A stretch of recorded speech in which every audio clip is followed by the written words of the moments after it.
Pakistani showbiz industry की senior अदाकारा आतिका ओडू ने फ़नून लतीफ़ा से वाबस्ता तमाम शख्सियात के हवाले से एक अहम पैगाम दिया है।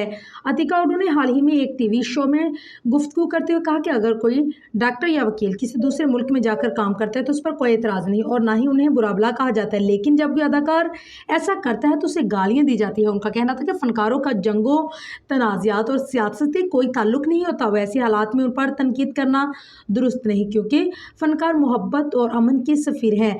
पाकिस्तान और भारत के दरमियान हालिया कशीदगी पर बात करते हुए आतिका ओडू ने कहा है कि भारत को बगैर किसी ठोस सबूत के पहलगाम हमले के इल्ज़ामात पाकिस्तान पर नहीं लगाने चाहिए थे। उन्होंने बगैर किसी सबूत के पाकिस्तान पर हमला किया। वाज़ेह रहे कि पाकिस्तान से अपनी सालमियत और दिफा की खातिर भारतीय जारहियत का भरपूर जवाब दिया और पाक फौज ने बहादुराना और कामयाब कार्रवाइयाँ की, जिस पर हमारी अफवाज पाकिस्तान को खराजियत सीन के मुस्तहिक रही। उन्होंने जोर देकर कहा कि दोनों ममालिक के दरमियान जारी कशीदगी और तनाज़ात में फ़नून लतीफ़ा से वाबस्ता शख्सियात को नहीं घसीटा जाना चाहिए। इससे मुतल्लिक हर पेशा से ताल्लुक़ रखने वाले फ़र्द को यह हक़ हासिल है कि वो अपने कैरियर की तरक्की के लिए किसी भी दूसरे मुल्क में जाकर काम करे। ये आम रवाज है, लेकिन सिर्फ अदाकारों और मौसीकारों को पर एतराज़ किया जाता है।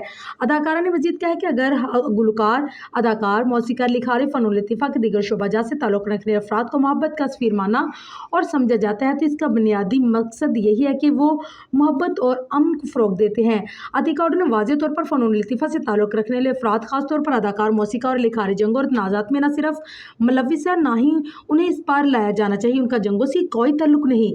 सीनियर अदाकारा ने अफसोस का इजहार करते हुए कहा कि तनाज़ात और जंगों के दौरान फ़नकारों के साथ होने वाला रवैया बदकिस्मती है कि उन पर किसी की जाने वाली तनकीद बेजा थी। उन्हें ऐसे मामलात में मुलव्विस नहीं किया जाना चाहिए था। उसके साथ ही आतिका ओडू ने किसी का नाम लिए बगैर पाकिस्तान और भारत के फ़नकारों, अदाकारों, मौसीकारों और लिखारियों से अपील किया कि वो भी जंगों और तनाज़ात का हिस्सा न बने, बल्कि अपनी सलाहियतों को मोहब्बत और अमन के साथ फैलाने के लिए इस्तेमाल करें।